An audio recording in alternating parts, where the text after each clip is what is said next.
Dam का है। Chandil dam Jharkhand का ऐतिहासिक धरोहर है। इस डैम का निर्माण जब किया गया था तो शायद यह उद्देश्य रखा गया होगा कि इस डैम का पानी खेतों तक जाएगा, सिंचाई का साधन होगा, या फिर यहाँ से बिजली उत्पादन किया जाएगा और वह बिजली गांव तक जाएगी, लोगों को सुविधा होगी। आप शायद देखे नहीं है, लेकिन जब आप देखेंगे तो आपकी आंखें फटी की फटी रह जाएंगी। लगभग 30 किलोमीटर की लंबाई तक यह डैम है। 12 किलोमीटर से लगभग 16 किलोमीटर की चौड़ाई तक यह डैम है। और भले ही यह डैम को देखने के बाद आपको सुंदर लगता हो, इसकी सुंदरता का एहसास होता हो, लेकिन कहीं ना कहीं इस डैम को बनाने में जो क्रूरता दिखी है, जो क्रूरता का कार्य किया गया, वो शायद ही बहुत कम लोगों को दिखता है। क्रूरता हम इसलिए कहना चाहेंगे क्योंकि आप देख सकते हैं इतना विशाल पानी, चारों तरफ पानी से भरा हुआ है डैम।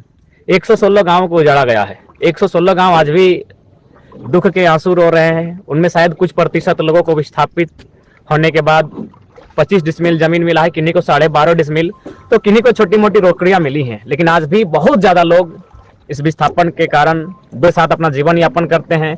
और खासकर आप जो देख रहे हैं, डैम जहां खत्म होता है उसके बाद जो गांव दिखते हैं, उन गांवों की स्थिति आज भी बहुत खराब है।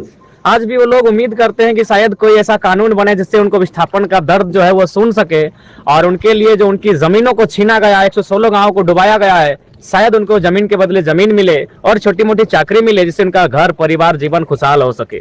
116 गांव आप कल्पना कर सकते हैं, 116 गांव अपना अपना जीवन काल में घूमे नहीं होंगे। आप अपने पूरे परिवार के जो रिलेशन होंगे आसपास में, उनके साथ आप पूरे 116 गांव का भ्रमण नहीं किए होंगे। इतना सोच सकते हैं आप, 116 गांव इस डैम को बनाने के लिए डूबा है। 116 गांव, एक दो गांव नहीं साथियों, 116 गांव की कहानी है ये, जिनके कारण ये डैम बना है, जिनकी जमीनों पर ये डैम बना है। एक दो नहीं, पूरे 116 गांव आप पीछे देख सकते हैं। चांडिल का डैम, अगर आए नहीं है तो कभी आकर देखिएगा।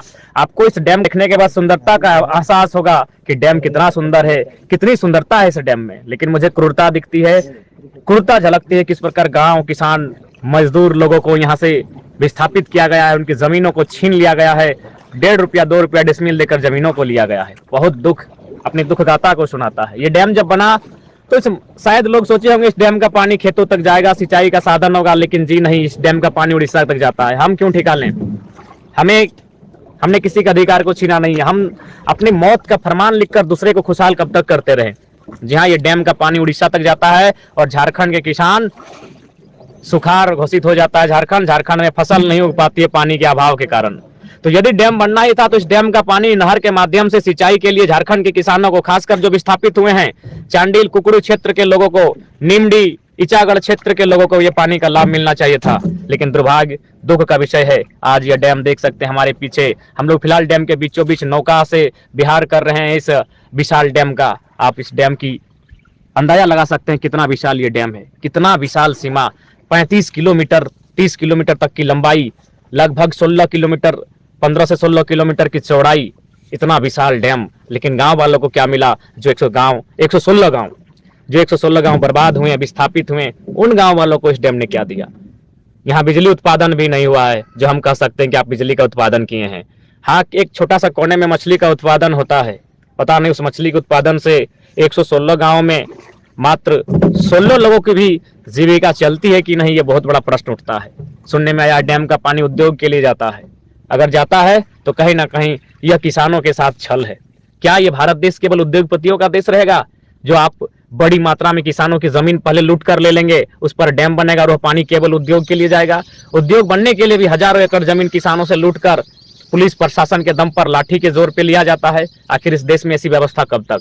हम लोग ना विकास के विरोधी हैं, और हम लोग भी चाहते हैं बिल्कुल जमीनों पर डैम बने, लेकिन आप इतने विशाल 116 गांवों को डुबाकर डैम बनाने से अच्छा है इसके स्थान पर 4-5 छोटा डैम बना देते हैं। 10-10 किलोमीटर के दायरे में छोटा डैम बनाते हैं, और उसमें मैक्सिमम ऐसी जमीनें आती जो शायद बंजर जमीन हो, गैर उपजाऊ जमीन हो, जहां लोगों का बसाव ना हो, जहां लोगों का घर द्वार ना हो, ऐसी जमीनों को चिन्हित करना चाहिए था। लेकिन 116 गाँव आज डूब चुके हैं। उनके आंखों से इतने ही आंसू आए होंगे शायद जितना इस डैम में है। आज 40 साल 50 साल का इतिहास, 116 गांव, उनकी आंखों से जितना आंसू बहा होगा, शायद उस आंसू को अगर दर्द के साथ तुलना कर दिया जाए तो इस पानी, जितना इस डैम में पानी है, उतना ही उनकी आंखों से आंसू बहा होगा, अगर हम अनुपात में ले ले तो। इतना दर्द झारखंड के साथ। हम फिर कहेंगे ना हम डैम बनने के विरोधी हैं, ना विकास के विरोधी हैं, ना कंपनी फैक्ट्री लगने के विरोधी हैं। हमारी पहली मांग ये है कि आप जिनकी जमीनें लेती हैं उन्हें लाभ मिले। लाभ टाटा अंबानी, अडानी, वेदांता, बिरला, बजाज को नहीं, लाभ पहले किसानों को मिले जिनकी जमीनों को अपने उजाड़ कर डैम बनाया है। पहला होना चाहिए यहाँ सिंचाई की व्यवस्था। इस पानी को नहर के माध्यम से किसानों के खेत तक जाना चाहिए था। फिर आप अगर बिजली बनाते हैं, बिजली का जो लाभ 10 किलोमीटर के रेडियस में गांव वालों को निःशुल्क मिलना चाहिए था।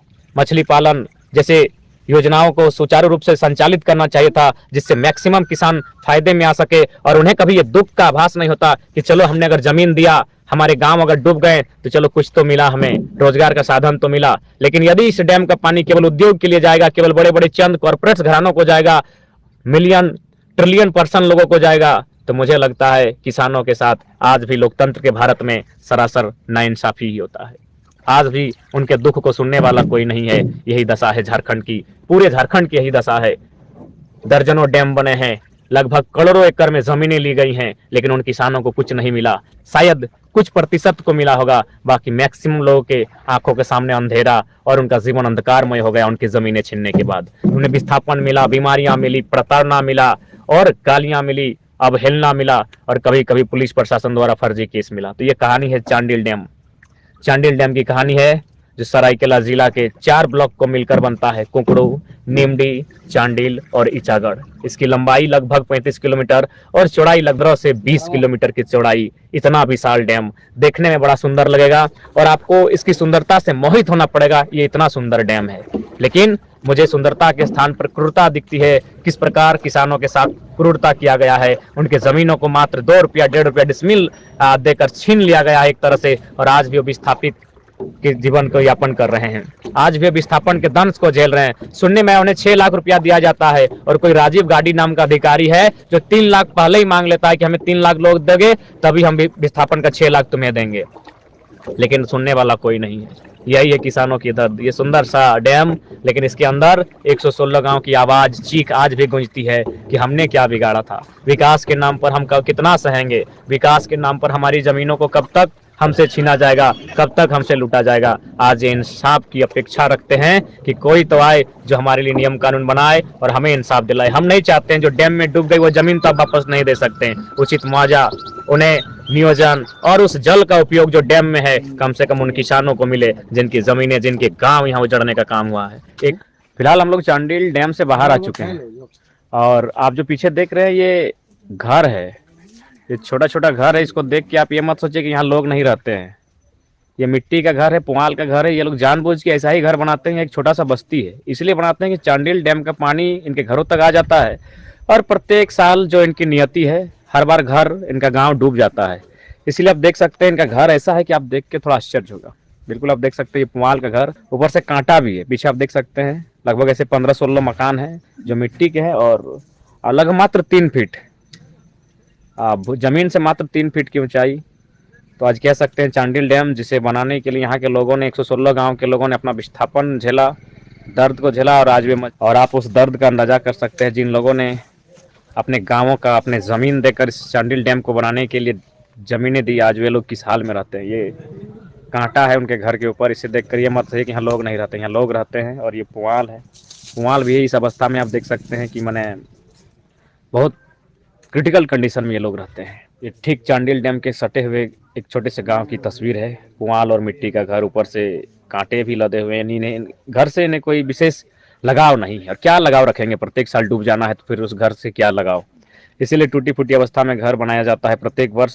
और फाइनली जिन लोगों के कारण आज टाटा जमशेदपुर जगमग है, जिनके कारण आज गम्हरिया आदित्यपुर जगमग है, जिनके कारण आज झारखंड सोना झारखंड कहा जाता है, झारखंड में बड़े बड़े फैक्ट्री कंपनी हैं और वे जमीन मालिक किस हाल में जीते हैं, किस हाल में रहते हैं, वो शायद आज झारखंड को जानना चाहिए। ये दशा है। इस तरह छोटे छोटे गांव चांडिल डैम के चारों ओर मिलेंगे आपको, जो घर के प्रति विशेष मोह नहीं रखते, क्योंकि उन्हें पता होता है प्रत्येक वर्ष बारिश में उनके घर को डूब जाना है। तो ये कहानी है चांडिल डैम की, चांडिल डैम के विस्थापितों की कहानी। 116 गाँव की कुर्बानी के बाद बना ये चांडिल डैम, जो भले उड़ीसा तक पानी जाता है, लेकिन जिनके ज़मीनें गई हैं उनके साथ क्या ज़्यादती हुई है वो आप इस वीडियो के माध्यम से अंदाज़ा लगा सकते हैं।